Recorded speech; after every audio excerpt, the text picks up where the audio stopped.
I'm Dutch, and let's react to the Americans. Hello, and welcome to my channel. My name is John, and I'm a typical Dutchman. And if you're planning to come over to Europe for your holidays, or maybe to live here permanently, or if you're wondering why is everything so expensive in the United States in comparison with Europe, then you are at the right channel. Because in this channel I take a look at and react to videos about life and living in the United States versus life and living in in Europe, or specifically the Netherlands, and of course the cost of. And for today I'm gonna take a look at one of my one of my favorite video content creators, is Feli from Germany.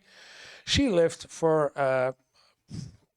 5 years now in the United States, and she is together with her boyfriend, husband in between, husband I believe now, preparing for the big move to Germany. Everything we have to consider. Feli from Germany. And I thought, I should share this on my channel and react to it, because I think it's a good idea for other people who wants to leave the United States and coming over to Europe, the Netherlands or Germany, and that they have some kind of a clue what they all need to do before they actually come over. And I don't know if she's going to talk about the housing crisis, because that's always the main topic in everything that I say. If you're coming over, there is a housing crisis. But I think, let's react to this video and inform my audience at the same time about what it all is and what it all takes to get from the United States to Europe. Even I do not know. I know how it is in Europe, but I do not know what it all is from the United States coming over to Europe. So also for me, it's a learning moment, as in, oh wow, is this what it all takes? So that I am better informed too. And if you like this kind of content, then please subscribe to the channel. We're still getting up to the first 1,000 subscribers, so every subscription would be really, really, really appreciated, and so that we can grow and get to our first 2,000 to our first 1,000. We are at a quarter, so hopefully we're rising soon to the max of 1,000. Thank you in advance if you want to subscribe. And now, without further ado, let's take a look at what Feli had to do to get to Europe. We're moving from the US to Germany. Oh, Feli, not so loud. Feli has a strong voice. Okay. And this is everything we have to consider. And it's a lot. I think this is reasonable sound. Hello, servus, and welcome back to my YouTube channel. My name is Feli. I'm originally from Munich, Germany, but I've been living here in Cincinnati, Ohio since 2016. Since 2016. Yeah. So 9 years in between. I thought 5 years, but 9 years. But not for much longer. And then this is my husband, Ben. Yeah, they were married. I know. Guys. Welcome back on the channel. Oh, yeah. Well, the last few weeks have been crazy for us. Oh, yeah. We've been basically packing up our entire house. We'll get to that. Preparing all these things to move our lives from Cincinnati, Ohio to Munich, Germany for at least the next year. Yeah. We've talked about this in a couple other videos. I'm gonna link those up here and down below for you guys. That's where we explained why we're doing this, what the plan is. But the short story basically is that we've been wanting to do this for a pretty long time, just wanting to live in Germany and specifically Munich, close to my family for a little while, kind of figure out if there's one country that we see ourselves in long term. And even if not, both Ben and myself have just wanted to spend a little more time in Germany again. For me, for 1 year. So leaving everything behind for living 1 year in Europe. Wow, that's a big step. Oh, Feli, that's a big step. again, and for him, for the first time. Yeah, while we're still young. Exactly. The plan is a While little we're bit to still kind young. of do this before we have kids so we can get a lot of traveling in as well. And So kids are in the planning. Feli. this is coming up very soon now. We've talked about it for, at this point, probably at least over a year that we were going to do this in 2025. And now we're like a couple of weeks out and it's crazy. A couple of days, actually. And you guys have had so many questions, like how does this work with Ben's visa? How do you get the cats over? How do you get all your stuff over? Are you even getting all of your stuff over? There's so many questions. And today we're gonna try to get into most of those things. I think we won't really be able to like get super deep into every single topic because that's basically like a video for each topic. Yeah. I started researching back in January, so there is a lot that goes into this. If we Yeah, and she's already saying the most important stuff is I start researching back in January, and the video is from 5 days ago. So starting this year, let's say 8 months ago, she started researching what she need to do to get over. That's always good. That's my advice is also be do your research, and this video could be a part of it, what you need to do. So went over everything, it would be a feature film that we're making here. But I have some notes written down here on my laptop, and we're just gonna basically touch on all of these categories and break it down for you and hopefully answer all of your questions. If you have any questions left at the end of the video or any follow-up questions, put them in the comments below and I'll do my best to answer them in the comments afterwards. or put them in my comments, and I'll try to do the same, of course. If you have questions, and if you want to talk to me live, it is possible each Saturday night or Sunday morning, depending on which time zone you live. I do a live stream on YouTube, not specifically for being available for people with questions, but also to be available for people with questions about what can I do, or what do I need to do, and what can I expect to get over in the Netherlands, in my case. Okay, first of all, housing. Obviously, we need to have a place in Germany to live in, and then we also have a place here in Cincinnati. So, yeah. She starts with the biggest topic, and as I always say, housing. There's a housing crisis. So how did she, within half a year, find a house? I'm curious. what we did was that we had to find a place in Munich to rent, and we actually started looking. I kind of like started observing the rental market, I think, over a year ago to just kind Okay. Alrighty. of see like what are the budgets, because Munich is very expensive to rent and to buy also. So Exact opposite of Cincinnati. Yes. Yeah. That's the same for Amsterdam and Rotterdam and all and Germany also. All the bigger places in Europe have very high rent prices. Prices, not places, but prices. A lot of people asked if we're buying in Munich.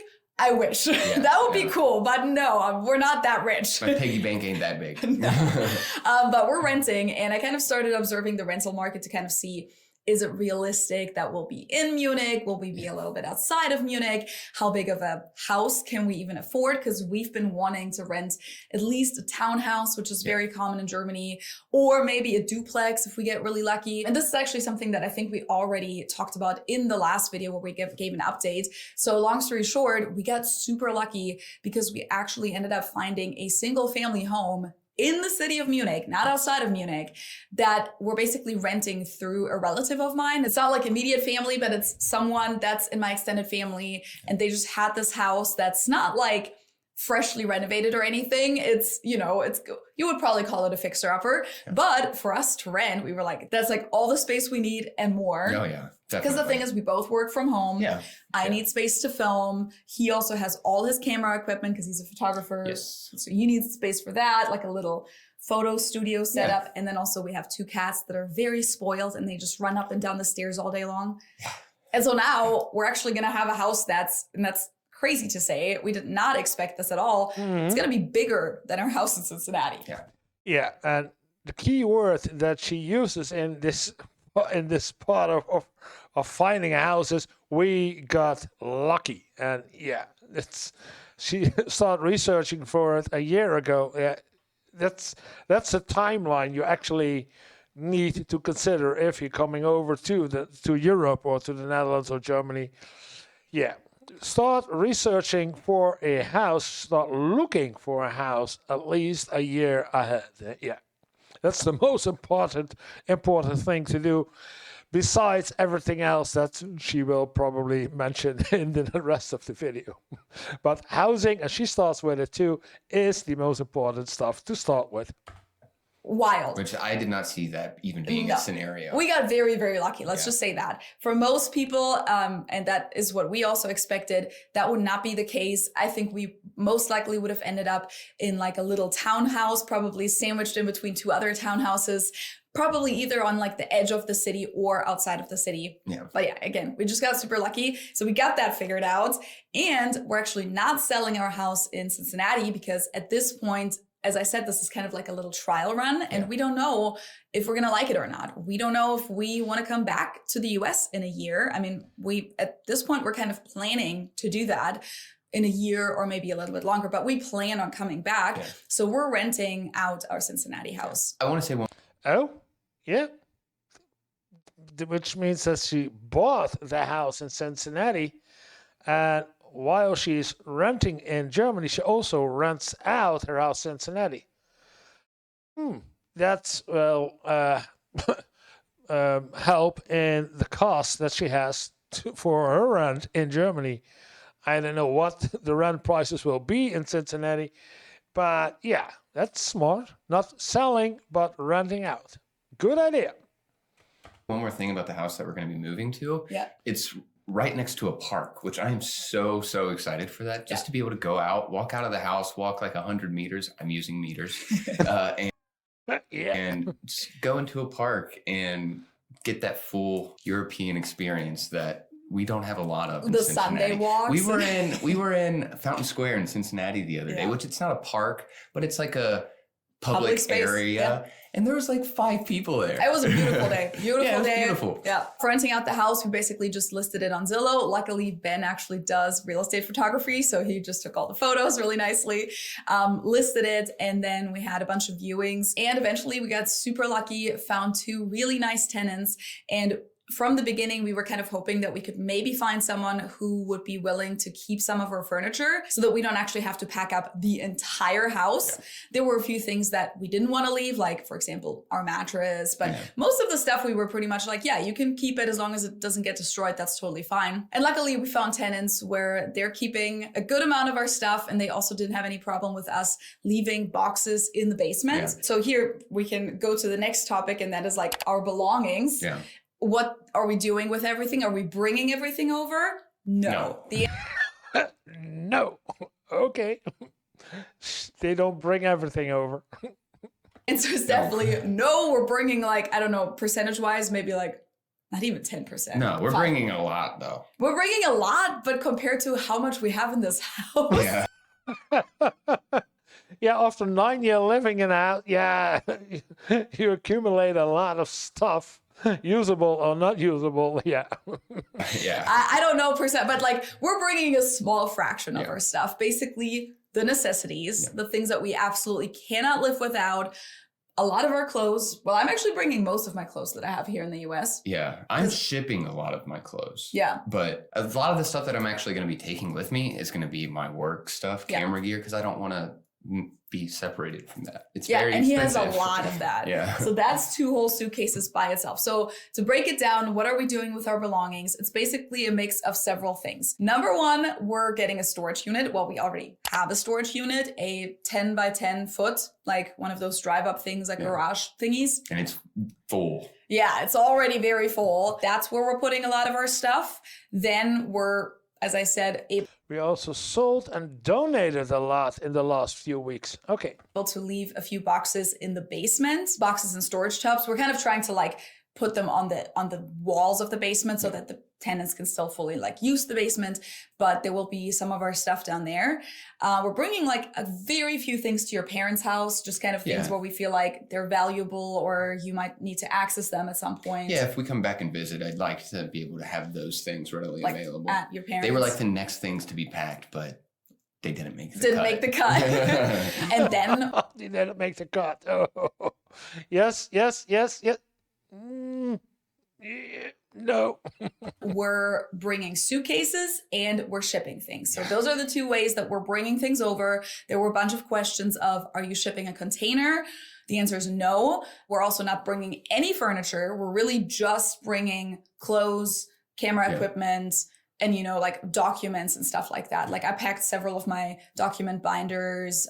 You know, I packed like a bunch of just personal memorial things like birthday cards and photos and stuff like that. So to break it down into numbers, we're bringing 3 checked bags each.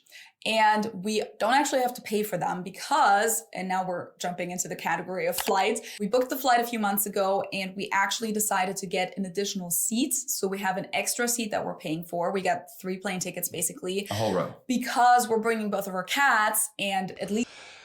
She brings along the cats. How is she gonna do that? I don't know. I don't fly, so how do you move your cats over? Because they need to be in confinement. Usually they get some kind of shots. Then I know in Europe, no matter which country you get in with an animal, with a pet, they need to be in confinement for, I don't know, 4 weeks, 5 weeks to see if they don't bring along any diseases from the other country, in this case, United States, etc. How are you going to... At least with all the major American airlines, you're not allowed to have cats in like the premium economy or the business class or any of the other like higher cabins. You can only bring your cats in economy. And especially Ben already struggles with leg space in those seats. And the cats have to go in the cabin with us and they have to go underneath the seat in front of you, meaning like there's no way you can stretch your legs. So that's why we ended up getting a 3rd seat, which we thought like in that case was worth the money for us. We're flying with United Airlines, by the way, with whom I also happen to have. So they took an extra ticket so that they have space to put the cats next to them, in between them, when they fly. Okay. Have the Premier Silver status with right now. So that helps a little bit as well. But generally, their rule for international flights is that you get 2 checked bags complimentary per ticket. So because we have 3 tickets, anyone, even without status, you would get 6 checked bags complimentary for an international flight. So that comes in super handy. Now, because I have status, we get a higher weight limit. We can pack 70 pounds per checked bags instead of the regular 50 pounds. But even if you just get 50 pounds, I feel like that's a pretty good thing. So long story short, we don't have to pay anything extra for the checked bags. Yeah. So I feel like that extra seat came in handy in 2 ways already. And then we're each also going to have our carry-on little suitcases.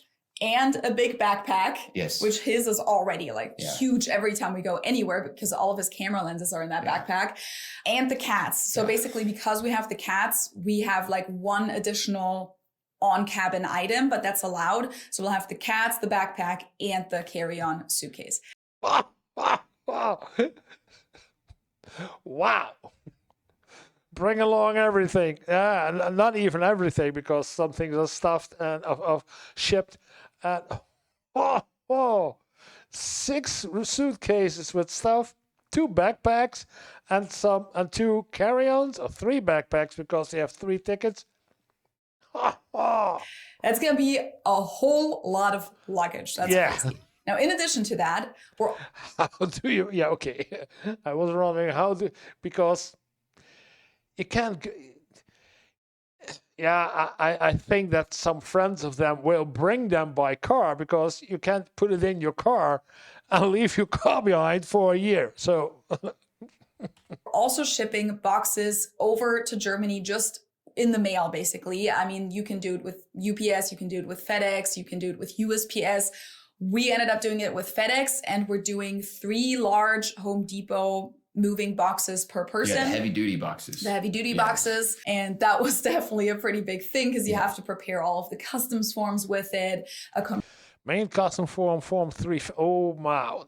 There we got the red tape. Commercial invoice. There's like a lot of forms that you have to fill out. Declaration statement. And especially Ben, because yeah. he's shipping so much equipment and also bringing so much equipment in the checked bags. You spend like days, basically. Yeah, I spent 2 to 3 days. It kind of helped because my back was hurting from moving all the stuff to the storage units. So now that I got those 2 to 3 days just to sit at my computer and work on an Excel sheet. Yeah, but you didn't even have a desk anymore. You've just been sitting on the floor. Sitting on the ground, like, But so tell them what you had to do. Yeah, so I had to make a declaration statement basically saying that all of this stuff I've had for a certain amount of time, that it's all mine. I know the rules about bringing it into the country. I won't sell it. And then I had to make an... for the custom of Germany that they don't bring... yeah, okay. Excel sheet with all of the items. And then I attached the receipts and the original value. And then this is the big thing, is the estimated used value. Mm-hmm. So what I could resell those things for on the secondhand market. And if they do decide to tax me upon entry, which they shouldn't, but that's what they would tax me based off of. Which I give them a fair used price, but whether they want to use that, yeah, it's up to them. So basically he did it like really thoroughly. I think you did it more thoroughly than it's technically needed, but you better safe than sorry. Yeah. I mean, you have like this whole Excel sheet with like pictures and everything. Yeah, pictures and then screenshots and everything. Yeah. But so everything that he brought along of technical equipment, he had to write down and tell them in advance and prove in advance that it was his stuff. His cameras, his status, his lights, is all his, and that he did use it already for several years without the plan of selling it in Germany. He had to prove all of it. So, basically, the rule is, in terms of customs, that if you're moving, it's called Übersiedlungsgut in German. I don't actually know what the English translation is. Übersiedlungsgut. She is a German. How do you translate this in English? Übersiedlungsgut.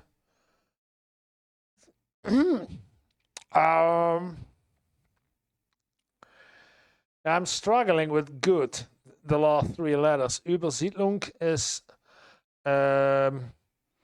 moving, or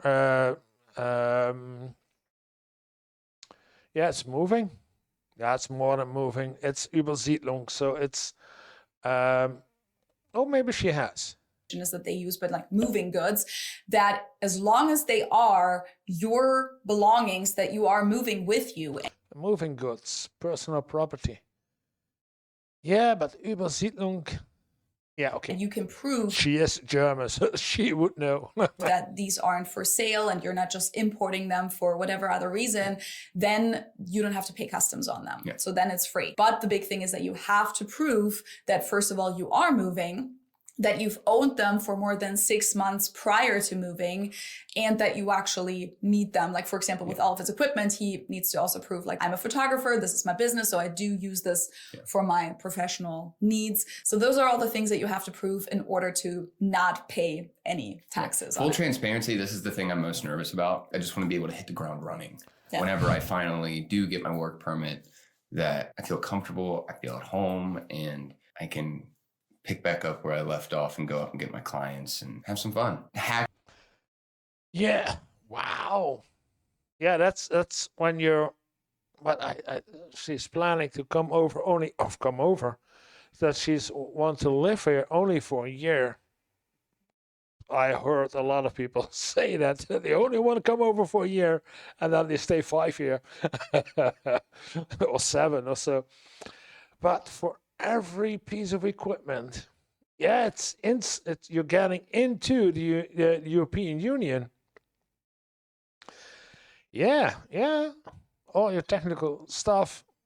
That we figured out in all of this was, I don't know the exact term, but it's through FedEx. It's like last day shipping, where we got an extremely good rate on our boxes, 3 boxes each, so 6 boxes total, and it was considerably cheaper than if you got it months in advance. Yes. So thanks to Feli, she's the one that found it. we didn't have to break our wallets to get our things over there. So yeah, so we had basically calculated with at least 150 US dollars per box, because that's like the cheapest rate you can find online. In addition to the big carriers, there's also services like Send My Bags and a few other ones that basically do all the stuff for you, but they still ship through like DHL, UPS, etc. But I think for them it was like $150 to $200 per box. But the section per box, okay, 150 to 200. Okay, for you people out there coming over too. So per box, it was talking about 3 boxes, so 600. That sounds reasonable. Actually something that I found in one of these Facebook groups, because I'm a member of a lot of these like Facebook groups of Americans moving to Germany or Germans who live in the US moving back to Germany, like all these, and people exchange a lot of helpful tips. And there was one person, shout out to him, that told the group about these last minute deals on FedEx, that if you have an account there and then you put in your like shipping information, in addition to the regular prices, which I think for our 6 boxes would have been like $2,000 and up with FedEx. More. I saw some of them that were like almost 3,000. Yeah, which FedEx, like that wasn't the cheapest deal on the market, but like that was the regular FedEx rate. In addition to that, there was a rate that said, I think it was 178 for total. All. Total. So that's the one. Okay. Yeah. Okay. That's a large difference between 2,000 or 178 total. We ended up going with. Now, of course, we're going to see if everything works out. We don't know yet if everything is going to arrive perfectly on time. But another thing that I haven't mentioned yet, for our 6 checked bags and our 6 packages that we're sending, we have an AirTag, an Apple AirTag in each of them. So we're smart girl, Apple AirTag into it to make sure that she knows where it is. If there's another Apple in the region, of course, but a lot of people have Apple. That's the whole idea of Apple AirTag, that you that other Apple of other people who has an Apple can help you locate it, your stuff. Yeah, smart. We're expecting the worst. We're expecting like worst case scenario, some of the checked bags or all of the checked bags are getting lost. The packages might get lost. Whatever, like if that happens, then at least we have our own tracking and we at least know where they are, and then maybe that'll help us to get them back. Yeah. But I've also read horror stories about the shipping process, that the German customs in some cases keep the packages for weeks or even months. Okay. Yeah. For weeks. Oh, yeah. That could be to check everything in and out, but for months? For processing it. So let's hope that that doesn't happen, but we'll see how it goes. But worst case, we at least know where they are. I got my winter coats in some of those boxes, so it can't be. Okay, yeah, if you have to wait for months, then it's January of, yeah, okay, months from now, that when it's really cold. Months. See, because you have so much camera equipment in your checked bags, you couldn't bring as much of your clothing. Yeah. What I basically did is I packed all of my winter stuff in my checked bags, which I think made up pretty much 2 entire checked bags, because we're arriving there and it's basically going to be fall and winter pretty much immediately. And then I'm shipping all of my summer stuff because I'm thinking, well, that's not going to be till like May or so of 2026, if we're lucky, that I'm going to need that in Munich. Yeah. So I'm thinking if that takes a few months, that's okay. But yeah, you put a few of your winter things in there too. Yeah. Let's hope that it gets there soon. Yeah, but yeah, he can buy a coat if really necessary. 1 coat is not that bad. Fingers crossed, thumbs pressed. Okay, so we already touched on housing, our belongings, and the flight situation. Yes. Next up, jobs. What are we going to... Jobs. Yeah, important. What is she going to do? She is, I believe, a translator, German or English, German teacher, English, German, and he already told he is a photographer. So he will find a job. What is she going to do? You're going to be working. We're going to be self-employed. we're self-employed here. We're going to Yeah. be self-employed in Germany. I, as a dual citizen, can pretty much be self-employed right away. The way that it works is that my business will stay running in the US, basically, at least for now, unless we end up moving to Germany permanently. But for now, the business will basically stay in the US, but I will pay taxes in Germany. So I'll be registered tax-wise, but I won't really like found a whole new LLC or business entity, basically. And then you will wait a while until you have a work permit. Yeah. And then you will actually have to register as a photographer. Yeah. Which can't wait to do that. Yeah. But also at the same time, if there's ever a situation arises in Germany where I could go out and get a job that I'm interested in, Where you I feel employed? like the incentive of being an employee is much bigger in Germany than it is here in the US. You get health insurance, dental insurance. There they are.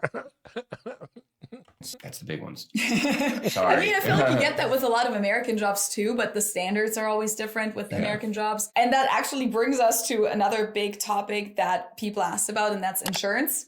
How are you going to be insured? So because we're both self-employed, the public health insurance system in Germany, what many people might think of when they think of universal health care, that's actually not what we're going to be a part of. Yeah. We could be a part of, but first of all, the public health insurance isn't obligated to accept self-employed people into it. Plus, the rates are usually based on your income. And for our income, the rates would actually be insanely high, like at least over $1,000 a month. Wow. I did not know that. I didn't know that either, because she's self-employed, so she can use public health care.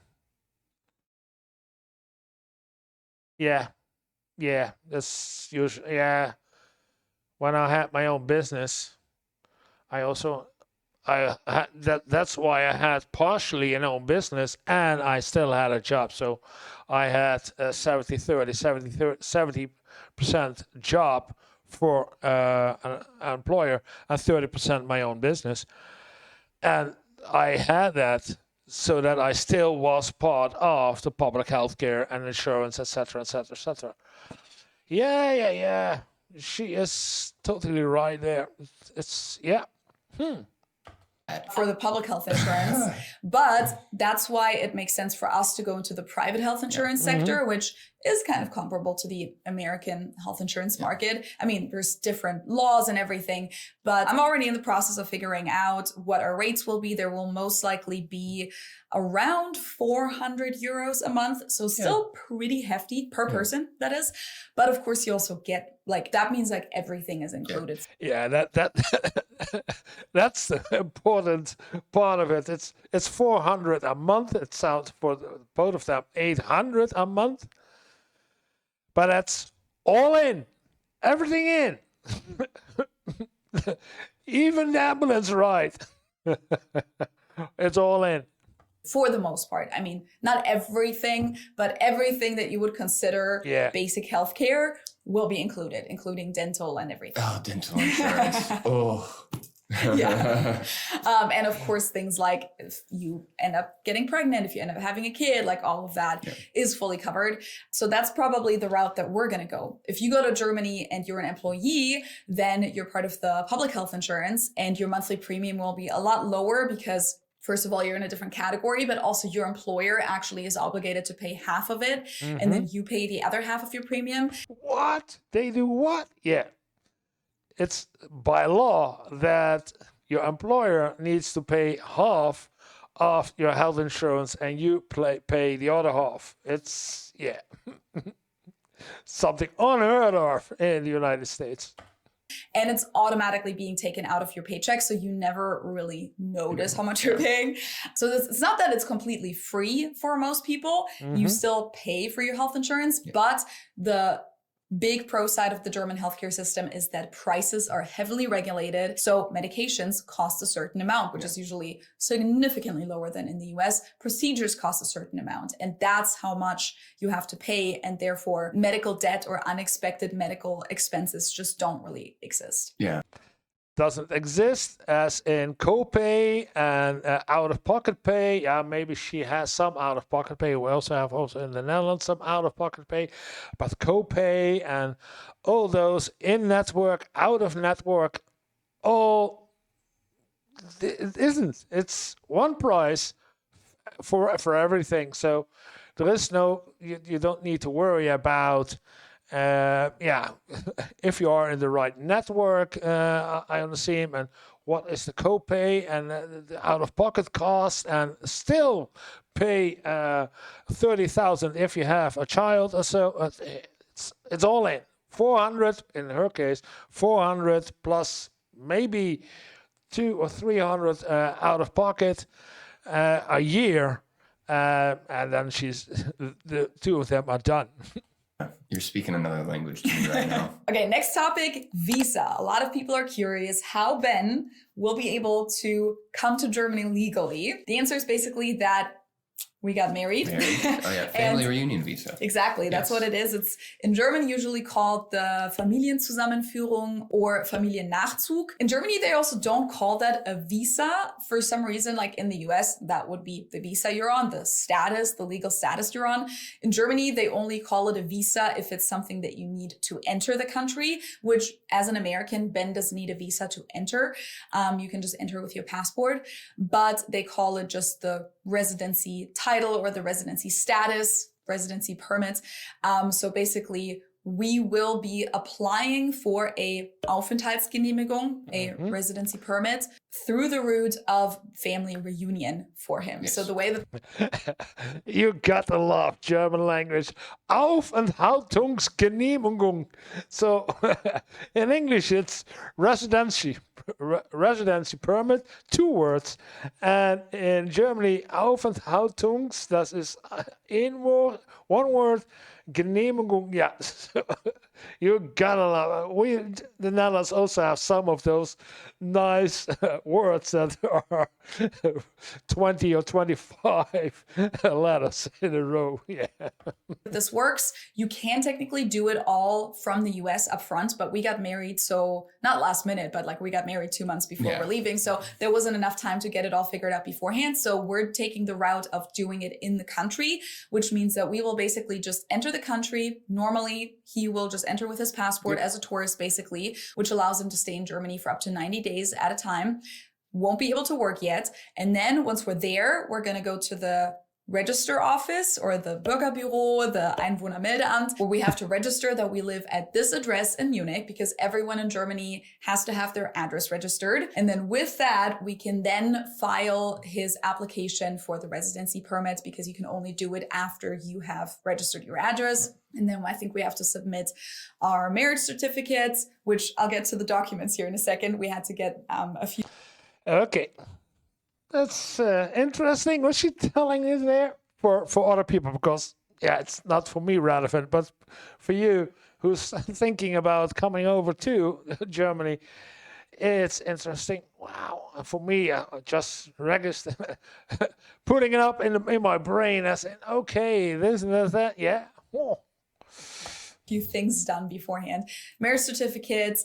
We're going to submit your diploma that you have a bachelor's degree, because that might make you exempt for the language certificate, which I'm hoping that's the case.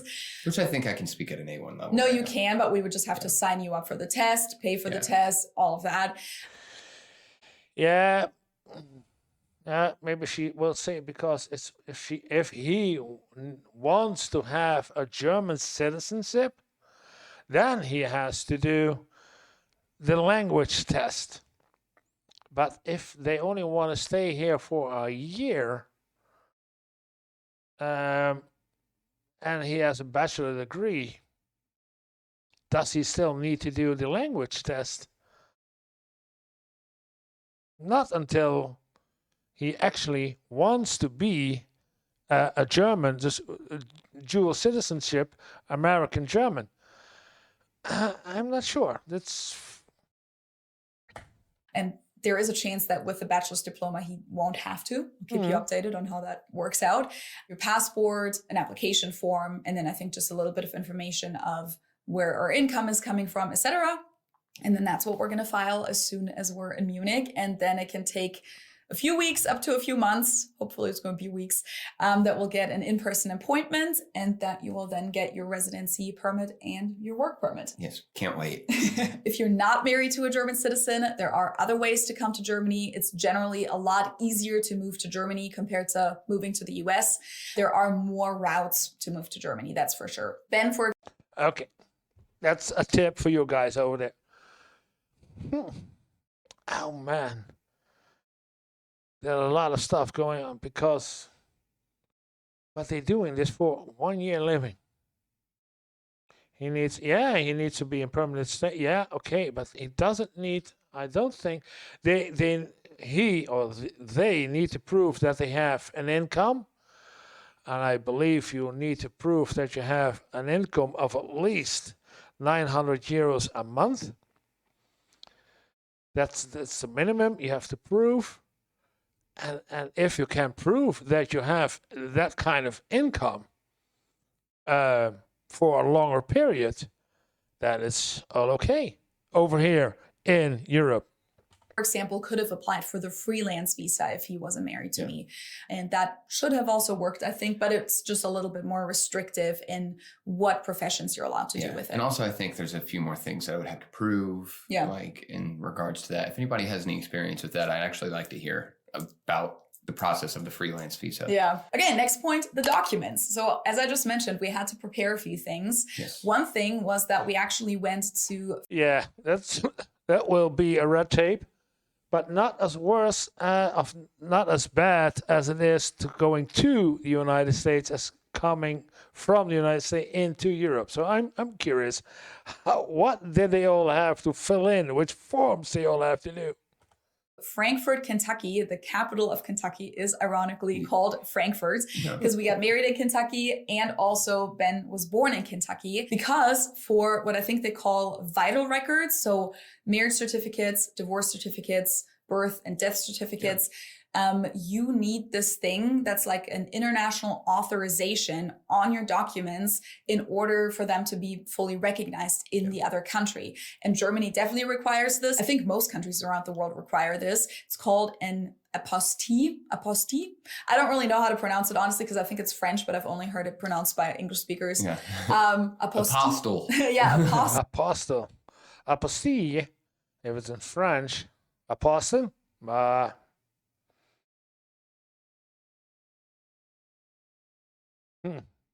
Like going into the United States, a green card. But that's not what you need over here in Europe.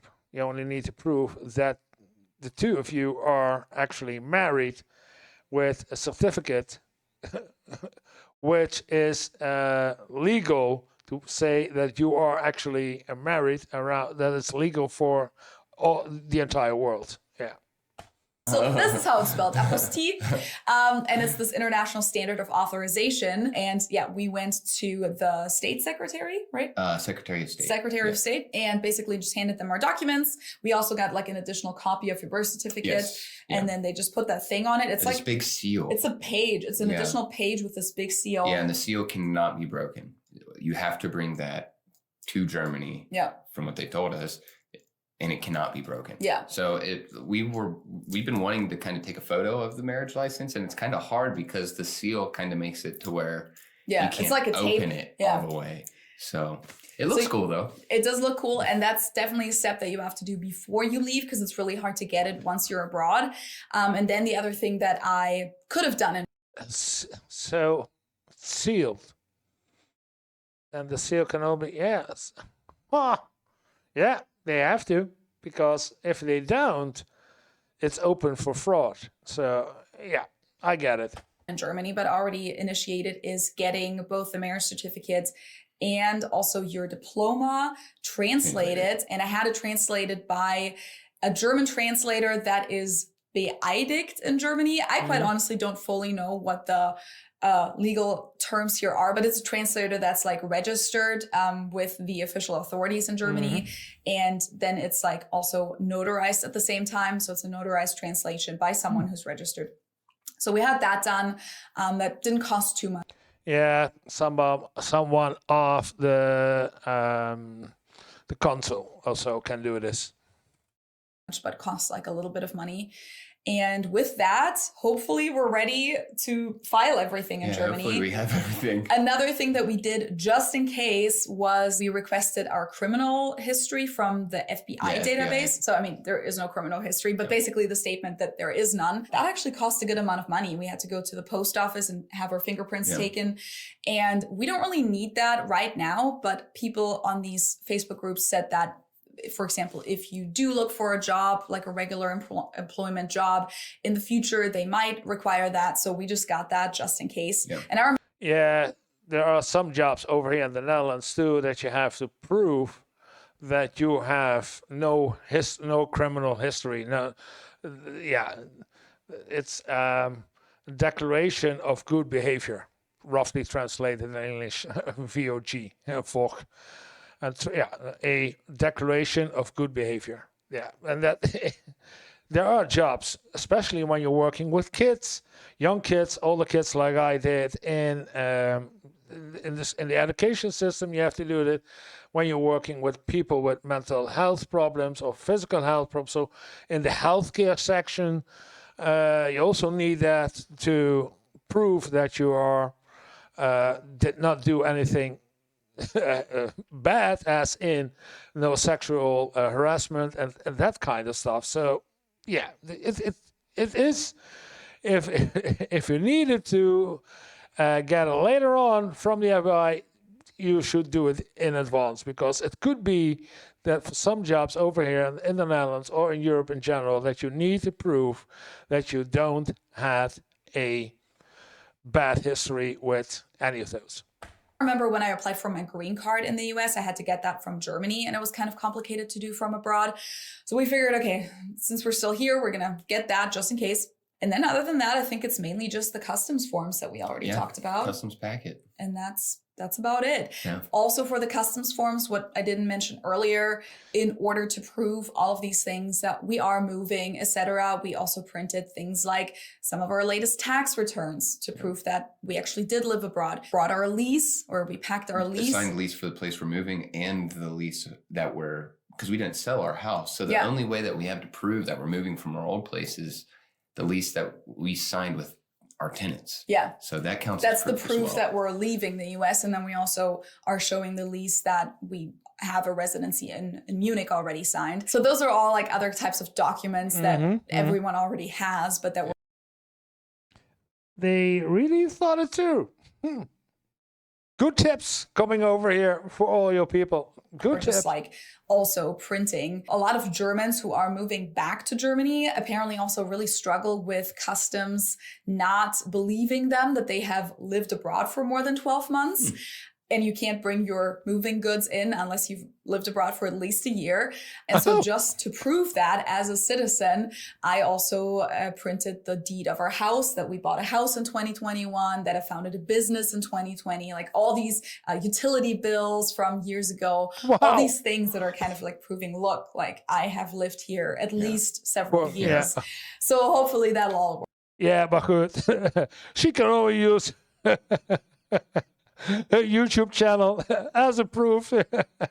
I made this YouTube video on that date and on that date because workout. All right, this one's a big one, and I feel like this might actually become its own video too, because there's so much to say about this, and that is the cats. Oh yeah. How are we moving the cats over? Yeah. Oh man. But she talked about it because they bring in an extra plane ticket so that they have, okay. It's a big topic. I'm going to try and keep it short, okay? Because I do think that we should probably make our own video about it. Yeah. First of all, the cats go on the plane with you. All the major American airlines don't allow you to put a cat in cargo anymore. So they stay in the cabin with you, which I think most pet owners also prefer. You have to get the right container for them. Okay. United Airlines had specific dimensions that they allow as the maximum dimensions. We got 2 travel soft-sided carriers for them. Yeah, make sure you check with your airlines that you're flying on the sizes, because I'm pretty sure some of them have different sizes. Yeah, they have different sizes. We made sure that we fit the dimensions for United, and we got the carriers like a couple months ago and kind of left them around the house so that the cats would get used to them. It didn't really work, but I don't think they're scared of them either because we haven't taken them to the vet in those containers. So those are just for the travel day. They're going to like it. I hope so. Then you have to check with your airline if they even allow pets on that specific flight, because most airlines have restrictions of how. Yeah, that's what I think about. Not all. I did another video lately that there was special pet flights. So how many pets are allowed per flight, per cabin. For our flight, I think there were no other cats on the flight, so it was no problem. I just had to call, and then we paid $150 per cat in like a cat fee, basically. So that was an extra cost. Then 150 on top of the ticket. So they bought an extra plane ticket. But he bought an extra plane ticket so that they could have enough space. Yeah, it's not because of the cats. So plane ticket is just that they would have more space to get the cats into the economy class. But it's 150 per cat, okay? You have to get these health certificates for your cats, which are basically the standardized form for the EU in this case that proves that your cats have all the required vaccine. Specifically, the rabies vaccine is what they're looking at. If it's a young cat, there's like requirements of how long ago the first rabies vaccine must have taken place, etc. I mean, our cats are already a few years old, so there was no issue with that. Good. The microchip has to fit certain standards. So I've read that some people in the US actually have to put a second microchip into their cats because the first microchip didn't fit the requirements. Ours already did, luckily. So the microchip has to fit the requirements. And then it's like this form that I think is like at least 10 pages long that you have to get filled out by your vet. And then they have to send it to the USDA, which is a United States Agriculture Department, Department of Agriculture. So where they then officially certify the form. Now, the thing with these forms is that you can only get them filled out within 10 days of entering the other country. So once they're filled out, they're only valid for 10 days, which means you have a pretty short window there. And because you're planning everything ahead, and then in the last 10 days, you need to do all these forms for your cats or for your pets. I won't say cats, but for their pets. Of how our flight is scheduled, which we scheduled it for Sunday, September 14th, the whole 10-day window is actually a little tricky because we're leaving on the 14th, but we're entering Germany on the 15th because it's an overnight flight. And then the 10-day window from there could either be like the Friday of the week before, but that would mean that if, let's say, our flight gets delayed or something and we enter Germany a day later than originally planned, then the health certificate isn't valid anymore. So we decided to get the vet appointment done on Monday, September 8th. Yeah, something like that. And that gives us kind of a short window of getting the whole certificate back. And I have read stories of people where they said they almost missed their flight because their certificate came back so last minute, because the way it works is that the vet fills it out, then they send it off to the USDA, and then it gets mailed back to your house. So fingers crossed with that. That's a whole situation. Is it 10 days or is it 10 working days? Because it's 10 working days, then it's 14 days because the weekend doesn't count. But if it actually is 10 days, including the weekend, that's a very tiny window. Also, the health certificates are pretty expensive, at least at our vet. I don't know if this is like per vet or if this is like a general price, but ours will cost $350 per cat. Bingo. Wow. 150 per cat, so 300 already for the traveling. Then another, I guess, $100 for the cat confinement, and then 300 for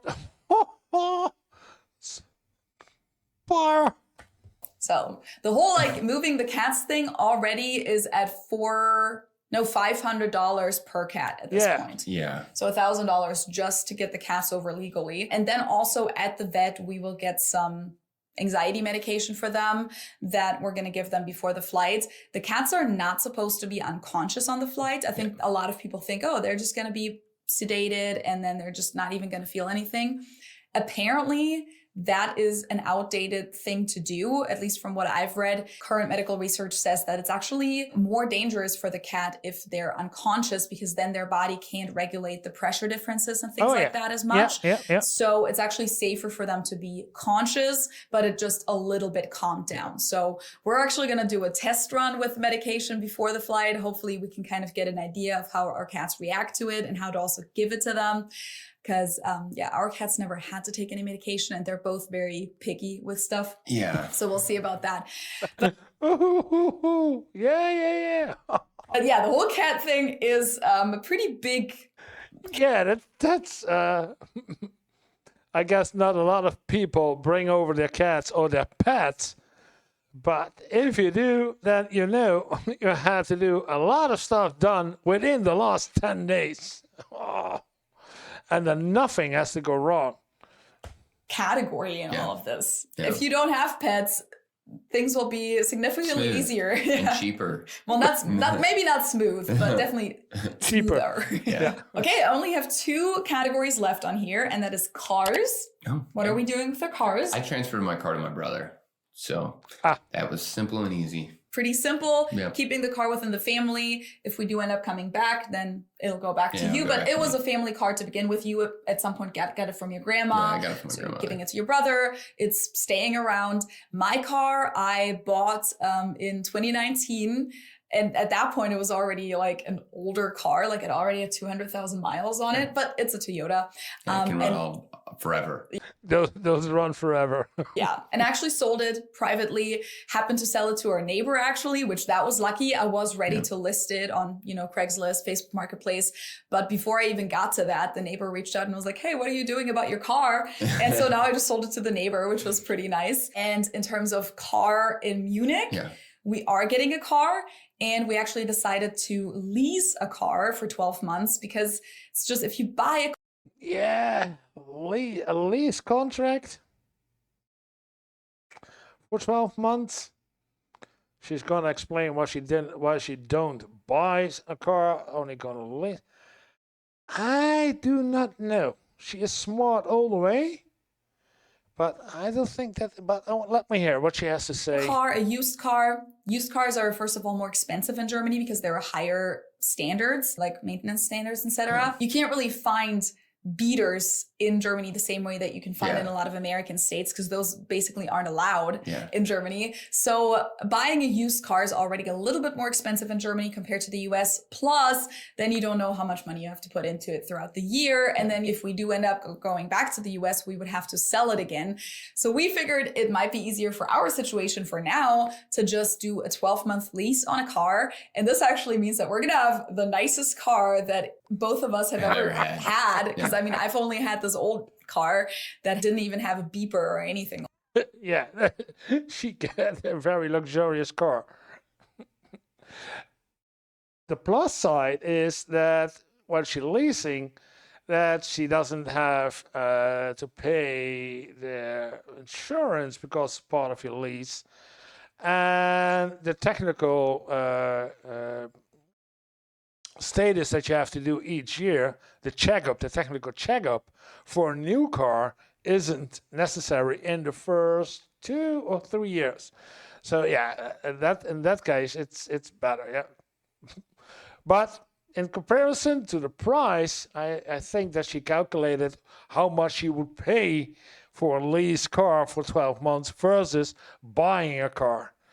But even in Germany, you can get a good car for a couple of thousand euros. Like that, didn't even have Bluetooth, nothing. Yeah. Your car is already a little nicer from 2011, nice. But still, like this is gonna be like a 2025 car. We got a Nissan Qashqai, which I'm pretty sure is the Rogue in the States. So I think it might be a little different, but I'm excited for it. It looks nice. I'm pretty excited too. Of course, that costs a certain amount of money too. It's not cheap, but we felt like it was a little bit more reasonable in terms of the expenses. I think we have to pay about 1,600 down for like the transport of the car and like a 500 euro down payment. And then I think it's about 270 euros per month for the car. And then of course we have to pay for car insurance. That's not included yet. And gas, which is pretty expensive. But it's also not like we're going to use the car all the time in Munich. We're going to use it for certain things. Yeah. Like we want to do a lot of like DIY stuff and renovation things. Definitely going to use it to run to the hardware store and stuff like that.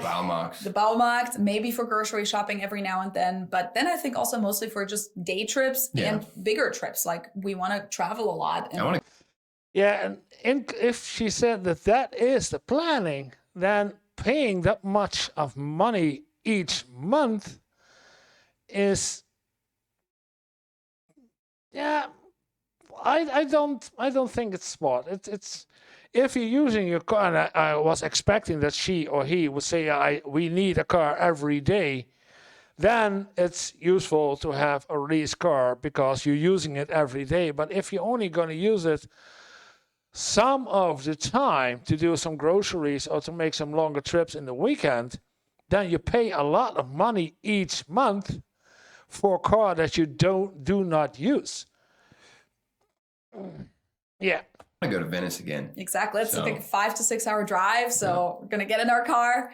You mentioned gasoline. Yeah. I'm still not used to the gasoline prices whenever I'm in Germany. Yeah. Every time I see the prices on it, I'm like, that's so cheap. Oh, yeah. And you know why it's cheap? Oh, sorry. It's because it's per liter. It's per liter, so it looks cheap from an American perspective because it'll be like 160, but it's 160 per liter and not per gallon. And that's way more. It's like 3 times as expensive or so. Something like that. Yeah, 3.3 on average. 3.3. So 160 times 3. It's crazy. Last but not least, canceling things. Obviously, talking about the car. I sold my car. I immediately called the car insurance, canceled my car insurance. We canceled things like our security system, like we had Simply Safe at our house. Just a bunch of other subscriptions that we had. Streaming services that aren't offered in Germany, which, I mean, I could technically use a VPN, but there's other, I can watch those streaming services. Yeah. I had Amazon subscriptions set up for cat litter, for example. I had like a couple other subscription services like razor blades. I had like the Billy razors where like they deliver the blades every month. I had a subscription for our bamboo toilet paper because at some point I switched us from regular toilet paper to like the Grove bamboo toilet paper because I felt like, that is a lot more sustainable. That was a subscription. Like all those things, I just had to be like, okay, let's make sure these are all canceled. I wish I could cancel my student loan debt, but they oh boy. wouldn't let me. That'd be nice. Okay, so that was everything that we could think of. If you guys have any other questions, let us know in the comments below. Of course, there are more things than we just mentioned, but I feel like these were like... Yeah, these are a lot of stuff that she's talking about. Wow. Oh, she didn't do a lot. She thought about it, and that's what I see and what you need to do. And sometimes I see videos about people coming over to as being an expat and then complaining about stuff that happens over here in Europe or in the Netherlands. And I thought, that could be, but it was preventable if you had done some research before you come over to Europe or to the Netherlands. Then you would have known that you don't need to go to a coffee shop to get coffee, for example, but you need to go to a real cafe to get coffee. For people who don't think that. I saw a video, a TikTok before I did this video about someone who was complaining that there was nowhere in Europe you can buy coffee, only espresso. Oh my goodness. People, So if you liked the video, then press like. And if you want to see more of my content, then this is a good place to start with. And otherwise, it would really be appreciated if you hit the subscribe button so we can get up to our first 1,000 subscribers. Thank you for watching and see you in the next video.